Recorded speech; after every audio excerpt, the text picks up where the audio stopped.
आप सभी का स्वागत है मेरे education channel VQ education planet पे।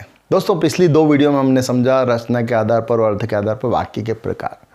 आज का हमारा टॉपिक है तत्सम, तद्भव और देशज शब्द।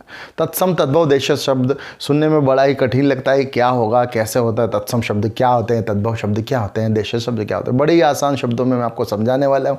इसके बाद ये आप टॉपिक कभी नहीं बोलेंगे, आपको समझ में आ जाएगा। आप हमेशा बता पाएंगे तत्सम, तद्भव, देशज शब्द होता क्या है। तो आइए शुरू करते हैं वीडियो तत्सम, तद्भव और देशज शब्द। तो दोस्तों तत्सम शब्द क्या होते हैं। सबसे पहले तत्सम शब्द क्या होते हैं। तो तत्सम ये संस्कृत के शब्द से मिलकर बना तत्सम, और तत्सम शब्द का मतलब है तत् यानी उसके और सम यानी जैसा, उसके समान, उसके जैसा। किसके समान?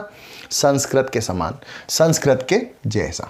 तो समझ में क्या आ रहा है कि जो शब्द हिंदी में संस्कृत में जिस तरह से यूज़ किए जाते हैं उसी तरह सेम हिंदी में यूज़ किए जाते हैं, तो वो शब्द हमारे क्या कहलाते हैं? तत्सम शब्द कहलाते हैं। ठीक है, तत्सम शब्द जैसे कि हम लोग यूज़ अक्सर करते हैं सूर्य, सूर्योदय हो गया, सूर्य अस्त हो गया, है ना। तो सूर्य वर्ड जो हम हिंदी में अक्सर यूज़ करते हैं वो हमारा क्या है? तत्सम शब्द है। ठीक है। और मयूर अक्सर बोलते हैं, मयूर नाच रहा है, मयूर, मैंने मयूर देखा, तो मयूर शब्द जो है तत्सम शब्द का एग्जाम्पल है। नासिका, डॉक्टर लोग कहते हैं नासिका ग्रंथि, नासिका रोग, या इस टाइप से नासिका, इस तरह से हम यूज़ करते हैं। तो ये जो वर्ड है हमारा नासिका जो है तत्सम शब्द का एक अच्छा एग्जाम्पल है। तो आप समझ गए, जो शब्द संस्कृत में यूज़ किए जाते हैं उसी तरह आपको हिंदी में भी यूज़ किए जाते हैं, सेम उसी तरह, तो उसको हम तत्सम शब्द कहते हैं। तो आइए अब समझते हैं तद्भव शब्द। तद्भव, तद यानी उसके द्वारा, भव यानी बना, उससे बना हुआ।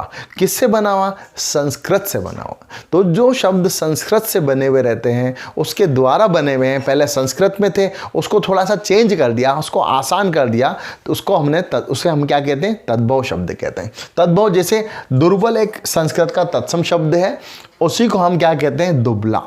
दुर्बल शब्द है, दुर्बल का क्या बन गया? आसान क्या कर दिया हमने? दुबला यूज़ कर दिया।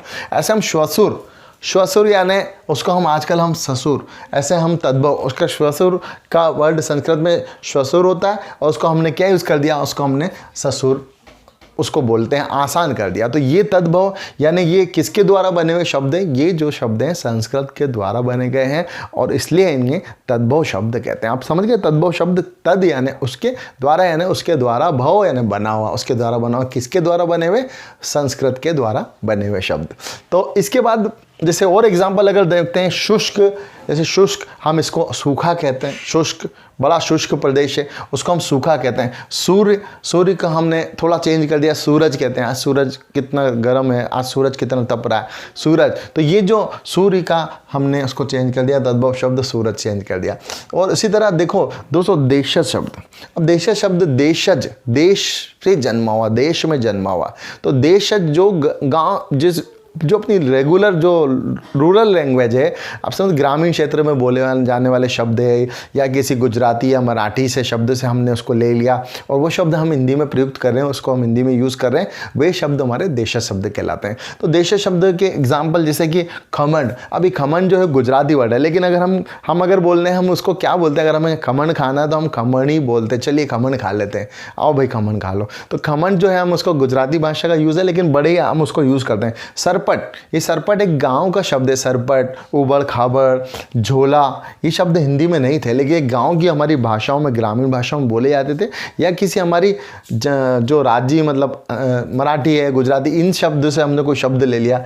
खटखट, उबड़ खाबड़, ढोकला, फाफड़ा, खाकड़ा, ये जो भी गुजराती वर्ड हम लोग हिंदी में यूज़ करते हैं, तो वे शब्द क्या कहलाते हैं? हमारे, वे शब्द हमारे कहलाते हैं देशज शब्द। तो आप समझ गए होंगे तत्सम शब्द, तद्भव शब्द और देशज शब्द। तो मेरे ख्याल से दोस्तों आपको आज का ये टॉपिक बिल्कुल समझ में आ गया होगा। अगर इसके बारे में और कोई आपको कन्फ्यूज़न हो तो आप मुझसे कमेंट्स बॉक्स में करके पूछ सकते हैं। दोस्तों ये वीडियो आपका कैसा लगा? मेरा मकसद सिर्फ एक ही है, आप लोगों को नॉलेज बढ़ाना और हिंदी में आप सबको परफेक्ट बनाना। हिंदी के जो टिपिकल टॉपिक हैं, संधि, समास, इस पर मैं आगे जाके वीडियो बहुत जल्दी बनाने वाला हूँ। दोस्तों आपके कमेंट्स, आपकी लाइक्स मेरा हौसला बढ़ाते हैं। आज आप अगर हमें लाइक करते हैं तो इससे हमारा उत्साह बढ़ता है और वीडियो अच्छे से बनाने की मैं कोशिश करूँगा। दोस्तों मिलते रहिए हमारे चैनल पर और देखते रहिए हमारे चैनल।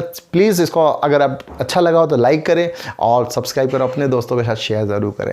ये सिर्फ मेहनत है आपको आगे बढ़ाने के लिए, आपका परसेंटेज बनाने के लिए। कॉम्पिटिटिव एग्जाम में भी हिंदी आती है और 9, 10, 11, 12 सब जगह आपको हिंदी का 10th तक हिंदी का बहुत इंपॉर्टेंस है। तो दोस्तों मिलेंगे नेक्स्ट वीडियो में बहुत जल्दी।